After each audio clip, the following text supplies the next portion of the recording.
So, hello and welcome to today's webinar. This is Andrew Dickie. Hi, how you doing? I'm Ben Schogler from Skoog, and we're going to look at different applications of music technology, particularly Skoog, in the classroom across some different settings today. I'll be looking more kind of say from a sort of special ed and kind of inclusion aspect, and Sure. Andrew's going to come in a bit more from the... The primary, we'll look at kind of the early years and just getting their hands dirty with Skoog for the very first time. And this is going to be part of an evolving thing we're going to do. We're going to start developing some shared resources that we'll be sharing in the future. But we just wanted to share with you some of our thoughts and explore some different sort of ideas, and we'll get on with that today. Brilliant. So I think I'll start off with a little bit on some general Skoog, how to introducing it to a class, and then looking quickly about how to create a kind of a more immersive experience for students, maybe in a PMD setting or a mixed ability class. And then we'll look very quickly at using a different app with Skoog, which is one of Skoog's apps called Scratch, that allows us to use different sound samples, which allows us to then look at multisensory stories or kind of cross-curricular stuff, Sure. Special effects, anything like that. Yeah. And then we'll move across more to look at some primary stuff. Sounds good to me. Yeah, and we'll take it from there. So, quick introduction. This is a Skoog. It's a Bluetooth device. Connects to iPad and Mac OS. I'll just very quickly, we'll be showing what's going on the screen here. We'll be dropping that in, and so I'm just going to connect this. It's got a little button underneath, and just press it once, and then once again to turn the Bluetooth on. And in my Skoog here, I can see it's come up there, not connected. I just click connect, and hopefully it connects. There we go. It has to calibrate first, and now, there we go. Very simple. I have a different note on each side, and these can be preset scales, but one of the first things to do within introducing it is just letting the kids get their hand on it. Now often that will involve actually taking it round the class and allowing them to explore touching in different ways, maybe with different parts of the body. Yeah, you don't need to use your hands. There you go. Brilliant. Touched by Skoog, there we go. So we're just exploring it, doing different sounds. And actually, as you move around the class, it's quite good to change the actual sound that it's making. Very easy to do, just on the iPad that's hosting the Skoog that you're using. And you can have multiple Skoogs, so that kind of one Skoog per iOS device.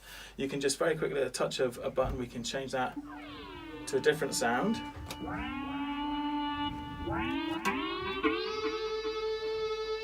Or something else. And yeah, so for each student, oh, that's pretty intense. That sounds like you've had something. Yeah. Or something. I could just drop the tone there. Now, if you're having, so it's the idea of getting exploring. So once you've established kind of touching, controlling the sound, being able to interface with it, you might be asking as well in a mixed ability class, there may be quite a range of physical ability often. Sure. You might have some kids in chairs, some kids who are up walking around doing kind of different things. And actually, so the Skoog sensitivity is really easy to change. Just there's a little cogwheel setting here, and this is the setup. Now, important thing to note is that there's these two things, sensitivity and threshold. Now the threshold, we often suggest starting with it set at about 4, and that means I can kind of handle it. I can kind of pass it to you and it won't just kind of go off. But that is not at its most sensitive. If you have some students who really struggle to move and have very low muscle strength, then you can reduce the activation threshold, and that makes it more sensitive. And now, really, just a very do it high, a very light touch. See, I'm not pressing the button at all. I mean, you could give it a little press there. There we go. Sure. So it really is quite, and you can just do that on the fly as you go around. So you want to introduce the Skoog, get people touching it, playing around with it, and seeing what they can do with it in terms of touching control. And again, so it might be hands, it might be using a head, all these different ideas. Sure. And it's more in these contexts for me as well, a lot of just not necessarily special, but in terms of introducing music tech, it's giving the idea of letting kids play with sound. Yeah, absolutely. That's so important, just to get your hands dirty with it, just messing about, and just to get a little kind of organic feel about it. Yeah, and so there's loads of other kind of apps and things you can do stuff with, but giving them the chance to play with it. And what's nice about Skoog and its design with the tactility, because it's all nice and soft, is it really is a playful device, and it is designed for use in the classroom. So it can be different things with it. I mean, you can do that with a trumpet, but only a couple of times. Has to go back to the shop, you can explore your Hendrix period, all that kind of stuff. So it's a really kind of fun way to kind of get your hands on the sounds. Now, one of the things I think is really important when, or has come to be a really useful thing when introducing it in this class setting, is having some kind of sort of backing or a soundscape or something to work in, because particularly here we're making a sound, and it kind of puts you out there in a personal way. This idea, you're making a sound that's me. Oh, I'm in the world, but sometimes that can be quite exposing. Yeah, and so bit of support there, something. Yeah, you want something in the background. So there's lots of different ways of doing that. But what I'm going to show you today is just using an app called Bloom, which I just need to find on my iPad. There we go. So Bloom actually, it's about a pound or two. Oh, the recording stopped on my screen recording, which is not great. I'm not sure why, but we're going to run with it. So I'm just going to keep going with this because I can put this in later.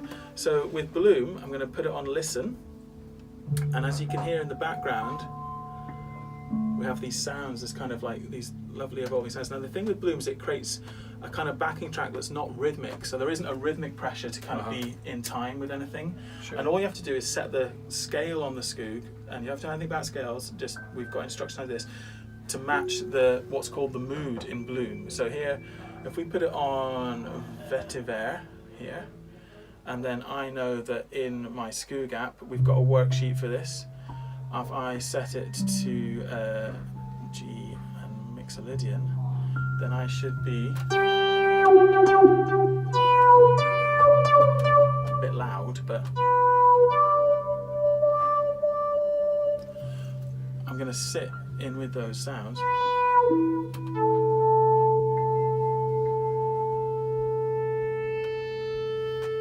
So it gives us a kind of a little framework to work in, and it just means you're not out on your own. And that very quickly you're just using the built-in settings. So Skoog, it's built-in preset scales, and you can apply that idea of using these built-in pentatonics across all kinds of examples of any kind of piece of music that you have in class that you maybe enjoy as a class together.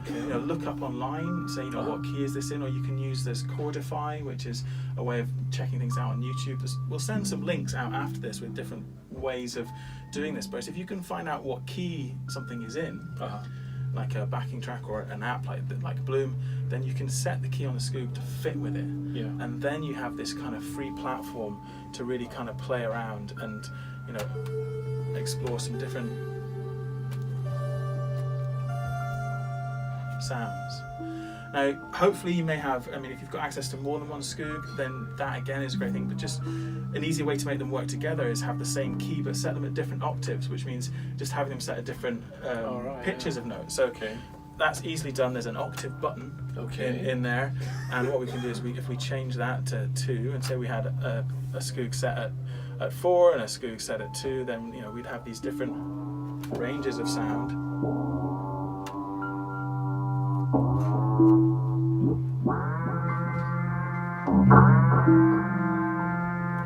And it really is just about exploring the interface, the sound controller, making it, and just having something to set that against. So that we found is a really, that's making me quite sleepy. I'm going to pause Bloom at the moment.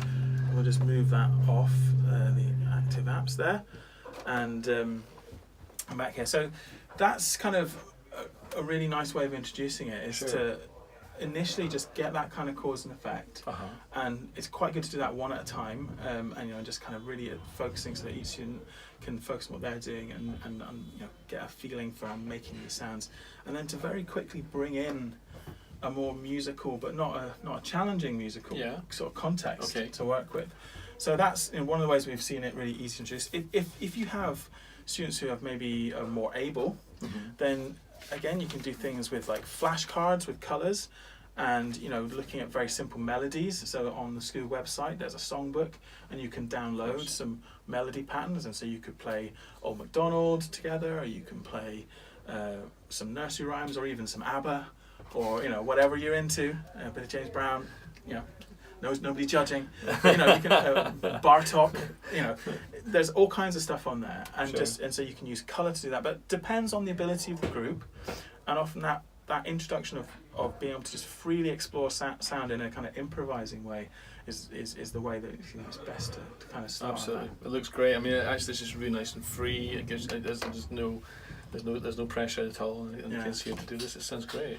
But taking that a bit further then, so just checking the time, I think, where we are now. Sure. So 35. Yeah. Okay. So that's a kind of little introduction on how that might play out in that context, and then in terms of where you might go from there, then there's a lot of resources that we've got into the playing melodies and how you might share those things. But I think I'll leave more of the music curriculum side to yourself going forward. But I think one of the places we see a lot of teachers going next is because it's a fun device to actually play with, and it's very accessible to students, and it holds their interest. Then one of the other things that's important to look at is whether you can use other sounds with that, and this idea of using samples.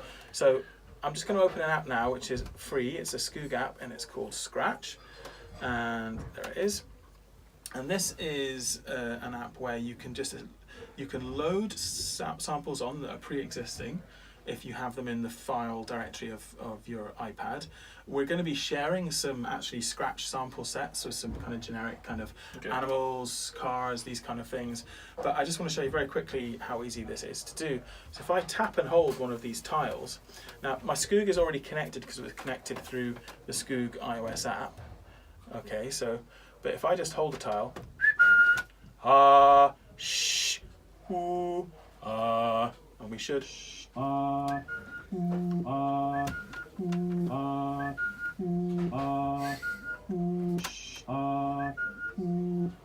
Simple as that. Brilliant. What do you think of that? That's pretty cool. That's very cool.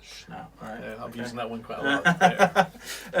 So this can be any sound, obviously. This can work great with musical samples, with vocal samples. I can think of some things we've been doing recently, just in some soundscapes and just trying to make up some sound pictures. Yeah. It'd be great to do. And have you sort of been? There's a lot of people doing things where they're taking technology out of the classroom. Absolutely. And like doing like sound walks and. Brilliant. I mean, this is a big thing for outdoor learning for you guys who are doing that in schools at the moment, and it's very difficult to get outdoor learning with music. So this is a great opportunity to go out with your iPad, or whatever, and go and record some nature sounds for your picture, your project. And if you can take your iPad out and you don't have to take the Skoog with you. So if you record some sounds out and you have a set that you like, then if I just touch and hold the main screen in the Skoog app, it's got a share button here. So if I touch the share button, then I can airdrop that sample set from my iPad to all the iPads in the class, or from this iPad to the iPad that we're using, from a teacher, or it can actually work on an iPhone as well. So there's a lot of options for sharing that and saving that. So it makes that really, really simple. These sounds could be phonemes. You could look at some language work. They could be numbers. It can be buzzer sounds for doing quizzes.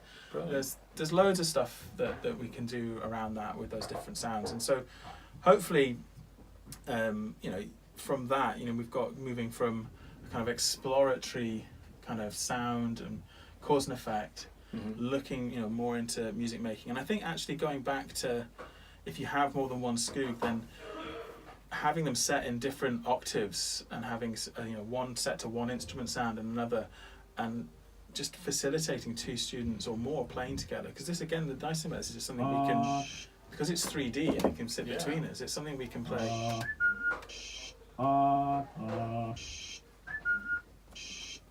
We can play together. You like the shh. I know, it randomly seems to be on that side. I don't get to play that bit. It doesn't have to be one Skoog per student. You can share and explore those kind of different facets, and the three-dimensional nature actually does make it good for sharing. Absolutely. And that just opens things up. But having one or two and enabling two students to make sounds together. So, and that actually, I'm going to go back to the Skoog app here and open that up. And so here, I got rid of that. Okay, it's connected. I am connected, and I just need to check where. Might need to just do this. There we go.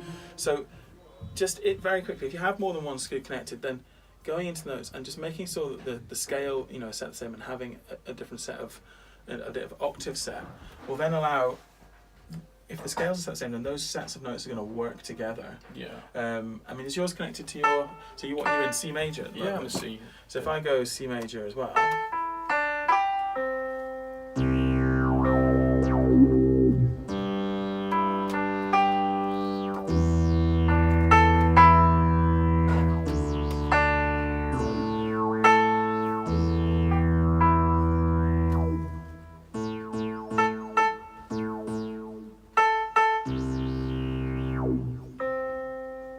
So it's really easy to get into kind of call and response kind of, and just you can hear the sounds, they mesh, they Absolutely. work, and it doesn't require, you know, any kind of particular work on your part other than just following making sure you can match the numbers and letters in the app essentially. And that can open that whole thing out, and very quickly you have a kind of, you're moving from sound exploration into improvising together. And collaboration there going on. Brilliant, absolutely fantastic. I can see lots of different uses of this in the classroom as well.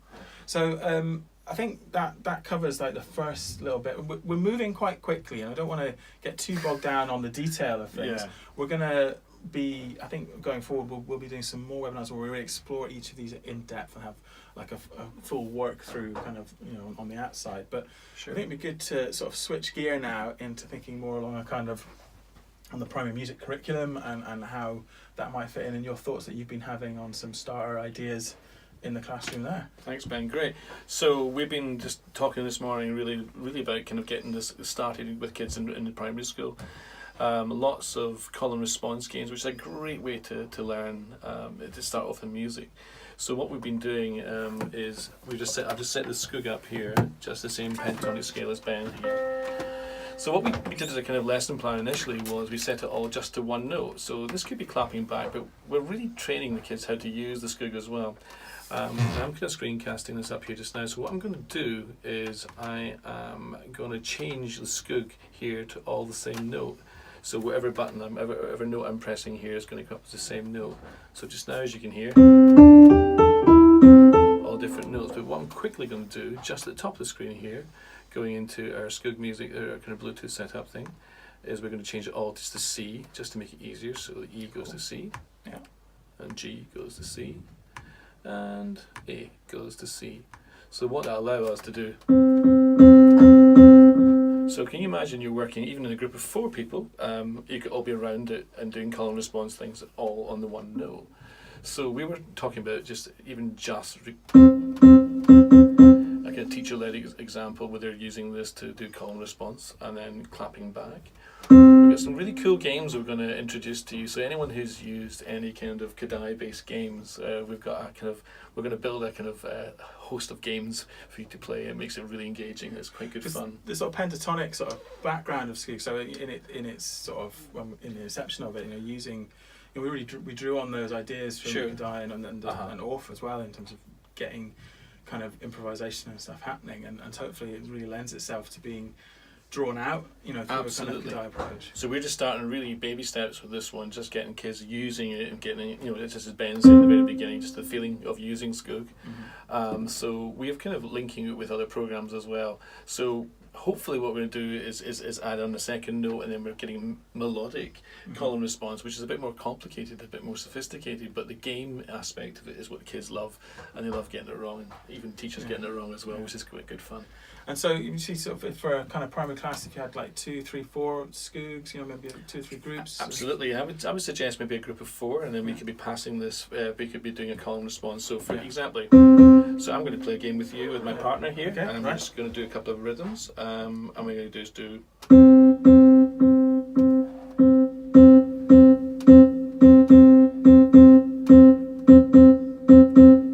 So we can build that up, but then we can add in some kind of killer games as well. We're going to do something called Forbidden Rhythm. I haven't done this with Ben before. All right. So I'm going to play your rhythm, Ben. It's going to sound like this. And when you hear that rhythm, you're not allowed to. You don't play it back, okay? Okay. So I'm going to do lots of different rhythms. You copy the back, but when you hear this one,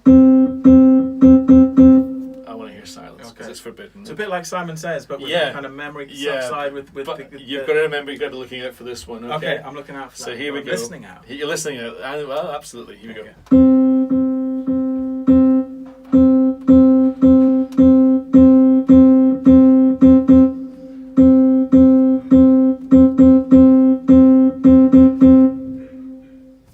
He's not bad.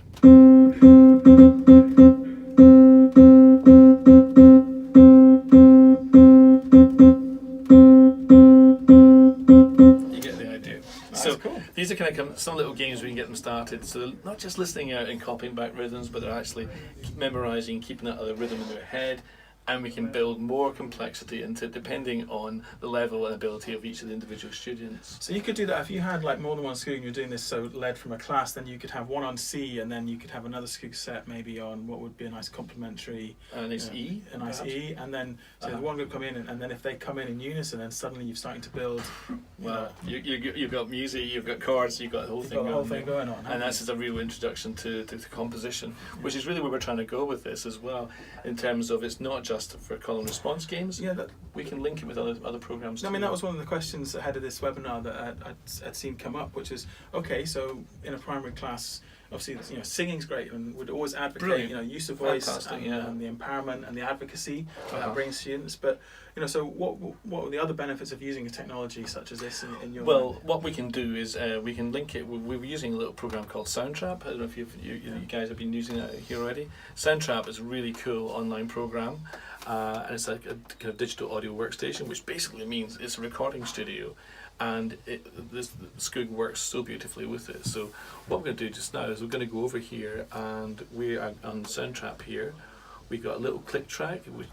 You can have it on or off, it doesn't really matter, so you can go down here and click the metronome off. It's not really important to have it on, but say you wanted to do a little call and response thing with a click track. So what it's going to sound like a little bit is like this. And you can set the tempo, make it faster and slower. Yeah. So if I want to put that down, we'll stop recording and we can actually make it a little bit slower. So say I wanted to have it maybe, I don't know, about 80 beats per minute. So that would slow it down quite considerably. So that's a much easier speed if I'm working with young kids. So what I'm going to do is I'm going to play a little tune on my Skoog here, just on the note C. And then we'll do a little call and response. So this could be something the teacher sets up, it could be something the kid responds to in the classroom, but the really important thing is they're learning and to visualize what they're actually doing as well. So let's listen to this. So it gives you a kind of a count in for 2 bars, 2 measures. So that's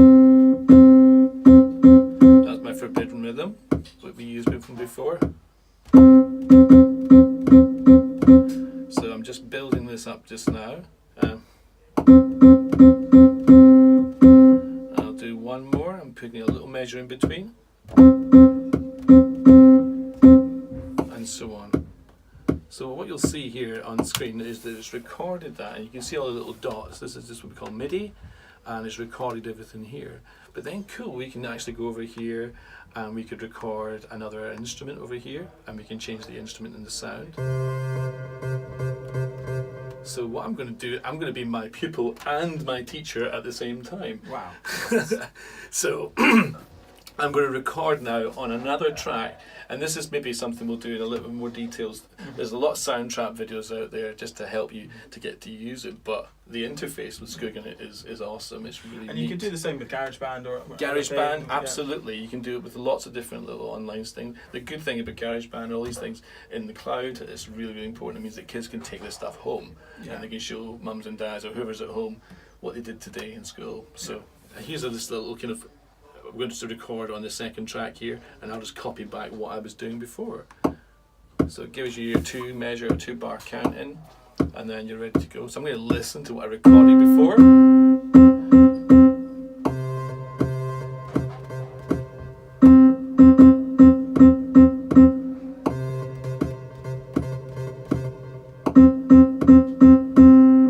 then again. So it's simple as that. And the last one. And so on. So that you can see on screen, you can actually visualize what you've done. Later on, we can show you in other videos how it actually looks. If you want to go and talk about music, you can change the sounds as well, of course, just like you did on the Skoog app. And so there you'd be you could explore things to do with orchestration. So I mean, one of the, I suppose different curriculums in different countries, different things, but often starting it's important to give students, and I think one of the things that music technology can do that's amazing is give students experiences of different sounds. Absolutely. And so culturally as well, you can explore flamenco guitar, you could look at zither, you could look at GarageBand has got Japanese instruments and these kind of fantastic things. And what I always find when I've been teaching composition all over Scotland and helping teachers as well with this, in composition, you really get more creative when you get more sounds on board. I mean, when you get that kind of one sound, it's not a very creative environment, but as soon as you start to get a whole swathe of different sounds and timbres, that's when it gets really exciting. And that goes back to when we were looking at introducing it in a mixed ability special ed class. Is it's having some sounds to work the context, you know. Very powerful. You know, some different things. And I think, you know, in iOS you've also got the autoplay instruments in GarageBand that you can use for kind of backing and things, and just for giving you a bit of sounds to work with. You know, and giving the students a bit more range. And sort of opportunity. I really think it really enhances the creative process when they've got an array of sounds that they can call upon.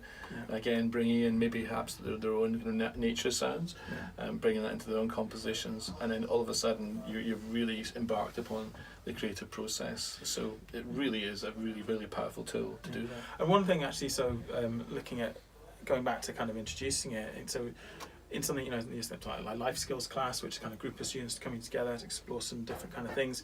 One of the things that the Skoog iOS app can do is it can link into Spotify or iTunes, and it will automatically tune the Skoog to the right pentatonic scale. And what that allows you to do is do things that are culturally relevant for students and are age appropriate, you know, and so and keeping it in their interest, you know, what they're, so if you've got a group of guys and they're like, well, you know, or students, and you know, between them, you know, maybe one's into pop and one's into a bit of metal, then you could explore both of those very quickly without the need for any, you know, skill or instrumental skill. But using Skoog and its auto tuning, it will actually allow students to play with artists they're interested in.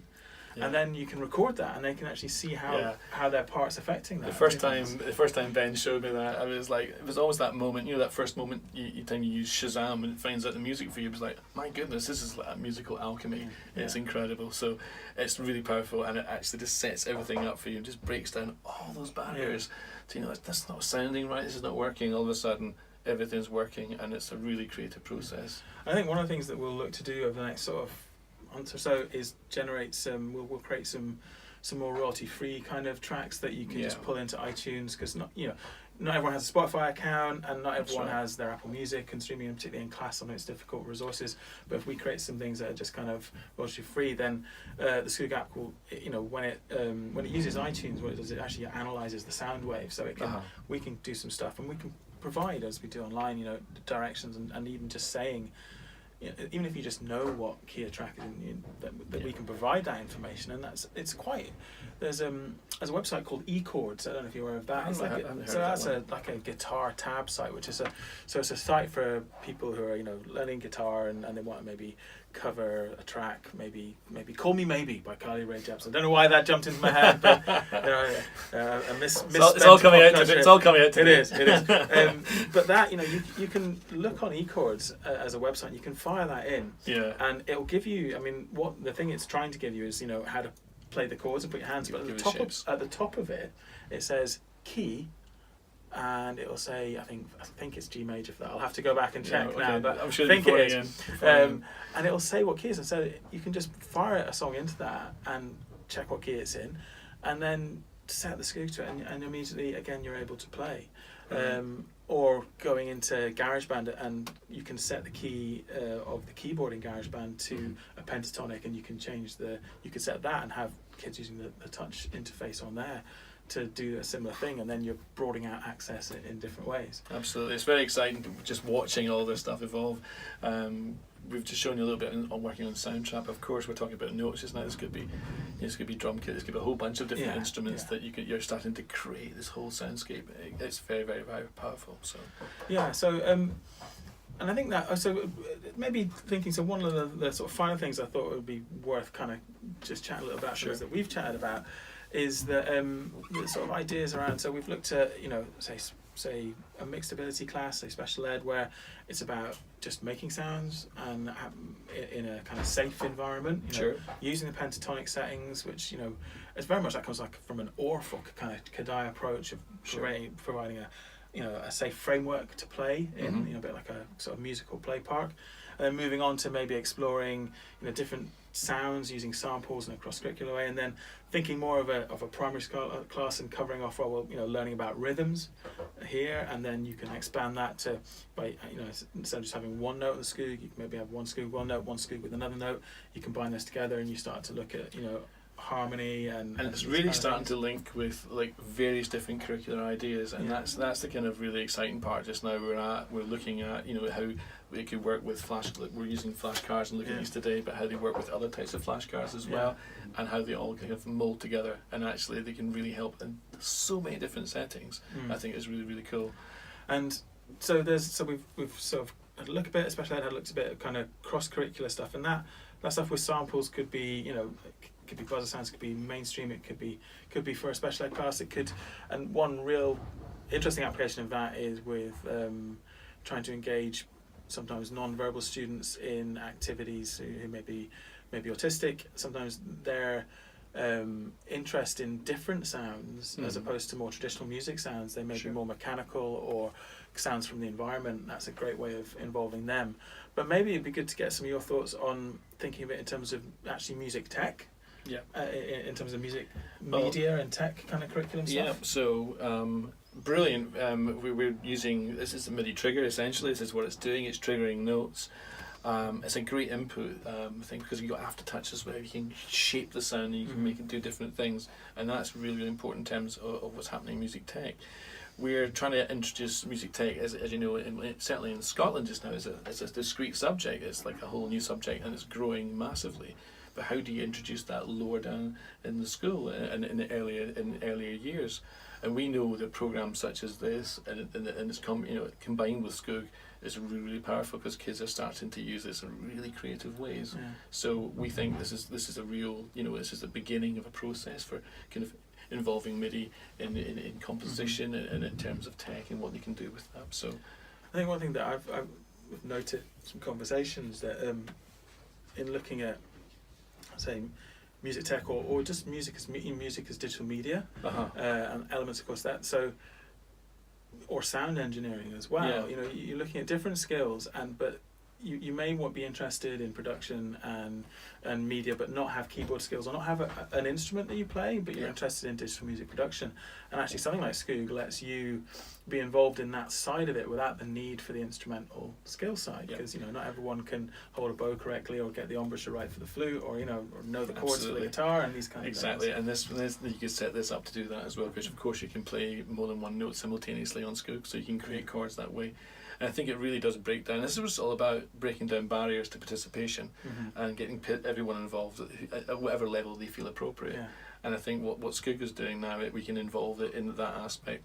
We're seeing a kind of merge as well, which is really kind of it's been happening in the last 5 years of music and music technology, where they've been quite discreet before, and engineers have been over here and didn't touch the instruments, and the musicians have been over here, and we're now starting to see people merging together to get to build their skill sets, which is really, really important for the creative process. So we were talking a bit about practice, or not mentioning practice. Not mention the word practice, but and that's where being able to play, I think I've always thought, being able to play with songs that you actually want to play with, so stuff that you're actually listening to as a student or an individual.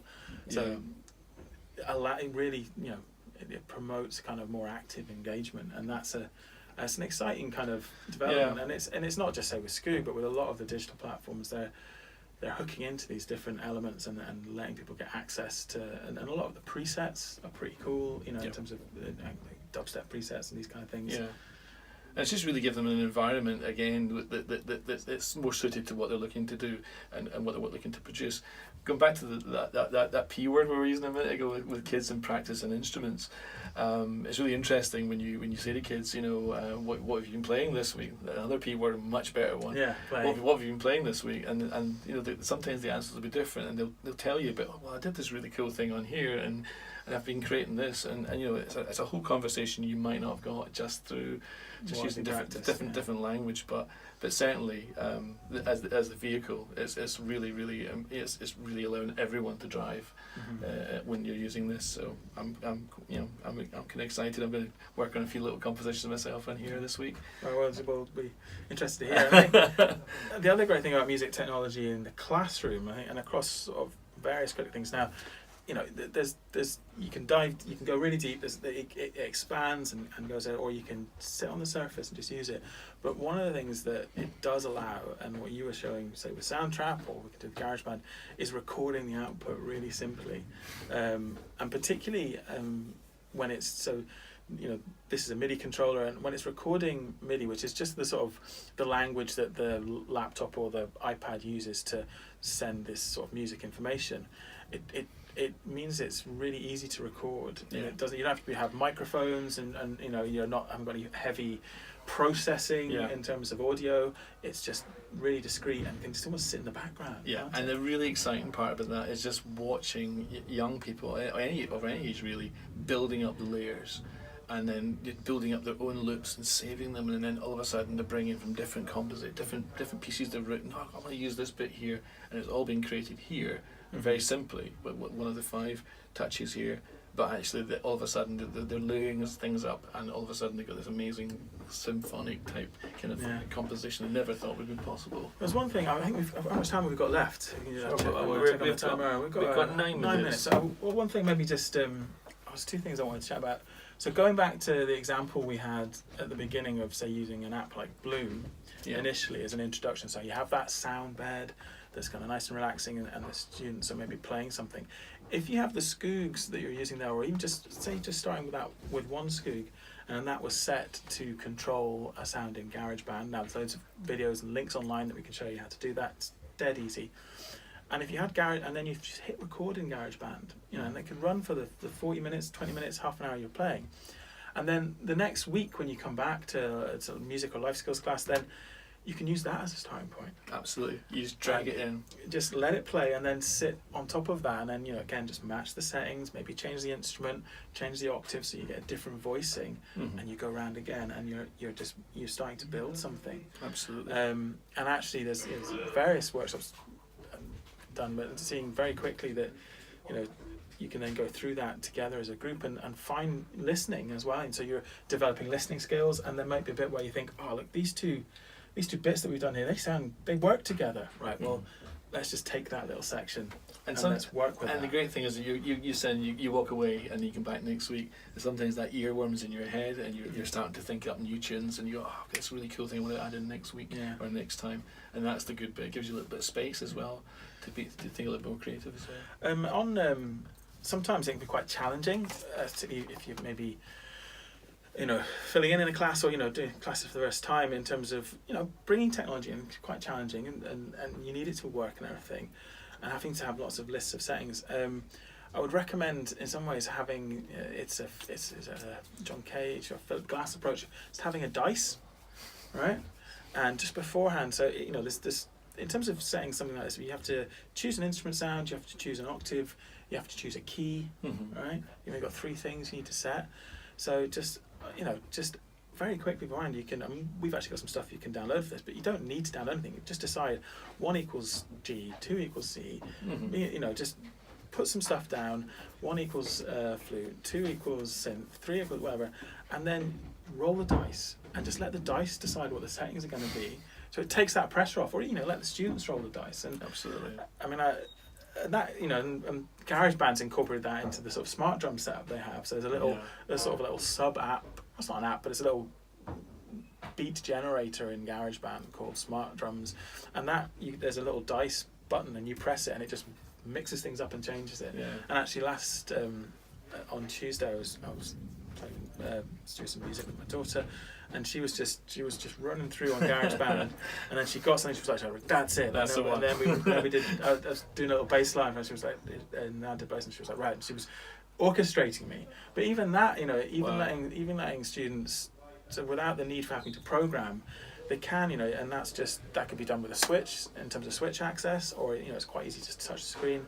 and letting it run, and then simple choice, and when they get a beat that they like, all right, well, let's use that, and then getting other students to play. And so involving different levels of ability in different ways. It's just making them open up another door, just to see what's behind there, and it's like you're going to find one. As soon as they open that, this is the one that I want, and then they're going to start to run with it. So I think that's really important. Okay, so hopefully you found that interesting. We've covered, I think, quite a range of things in a little snapshot. So the purpose of today was just to kind of introduce Andrew as part of what we're doing here, and we're going to start to look at how we can bring maybe some more formal elements to tie into different curriculums, but focusing on introduction. And I think one thing that we were discussing and have done for a while, and we were talking about yesterday, was as well looking at, and this resonates maybe with special ed, it resonates with primary, kindergarten, or more kind of like community music activity and right through into dementia, but thinking of using music tech as an introduction to instrumental music. Absolutely.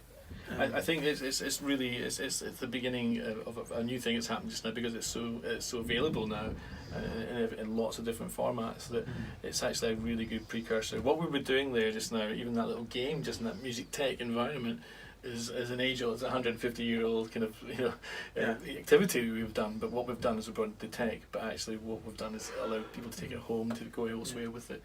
And also for students on that, so when I was talking at the beginning, letting kids explore sounds, and that's kind of about cause and effect, but actually letting students experience, flute, bass, horns, play around with it, and see how it is, because not every department has a full orchestra at hand, and to enable kids to try different instruments is not always financially possible, and you maybe don't have the staff to cover all the bases. But using music tech and using a MIDI library in that way, you can, in a class, you can explore. Right, today we're going to have a look at kind of bass sounds, or we're going to look at percussion. And giving, when I started playing flute when I was very young. I don't really know why. I think I saw James Galway on a TV show and I thought, he looks cool. He looks cool. Yeah, looks like, what's he doing with that? That looks amazing. and I enjoyed flute, but it wasn't for me. I played it for 8 years. And then I discovered bass, and I was like, oh, where have you been all my life? And I've been a bass player ever since. I'm a Skoog player now. But that opportunity to play with sound in different ways and just to experience it, and how it works with other sounds, I think is really unique. And then just on top of that, we teaching composition for a long time, I said at the very beginning, and it wasn't until later on, until we started using other platforms which gave us an access to a huge amount of sounds and different sounds and brilliant timbres, the difference of engagement with young people when they had something good to work with, rather than the kind of just terrible sounding MIDI sounds that you had on things have changed. It's massive, but the engagement has increased. It's gone through the roof. And that's, in the environment kids are growing up in today, and they expect things to be of higher quality, because the digital world in which they're living in, it has, the graphics are better, the sound's better, things that are downloaded more quickly are more available, and that is available to everyone. Absolutely. So I suppose we'll draw that to a close today, and if anyone's got any questions, please do email in, just info@skoogmusic.com, and we'll be doing a follow-up email. We'll be sending out some links, and the webinar you'll be able to share afterwards as a video and stuff as well. But do fire in questions, and I think we're going to start some more regular blog content, and looking at different applications, and we're going to start generating some more of these more lesson plan materials that we have some of now with Skoog, but more of that. I'm really interested to hear any ideas you've got and what kind of things you think would be good to develop as well. If you've got things that you would like to see or see more of, let us know. And if you don't have Skoog and are interested in purchasing stuff, please email us info@skoogmusic.com. For those looking at bulk purchasing, obviously there are things we can do there, and to try and make it easier for institutions to maybe get more activity going on in the class, because music is a social activity. It's a thing that people do together. It's okay doing it on your own as well, that's great, but it is really, for me, I really want to help kids play together, and so obviously the more you can facilitate that, the more kind of learning you're going to get, and that kind of cross fertilization between students, and say thinking in the special ed kind of arena, just coming back to that at the end, then giving to students that maybe don't get the chance to participate in something together because of their range of abilities, whether that's physical or cognitive, a space in which they can play together through music is unique, and they're going to learn from each other so much as well, and that's allows really them to connect, and then really supports that kind of peer learning that is so important to foster in schools, and particularly I think when students have communication challenges, that being able to connect in that way through sound is something that we can support with this kind of technology, with iPads, with Skoog, with Soundscape and GarageBand, and I think that'll do for today. Otherwise we'll talk all day, and oh my goodness, there we go. I have the timer. There we go. 45. Thanks very much for joining us. We look forward to seeing you in the next webinar, and let us know what you think. Cheers. Good to meet you.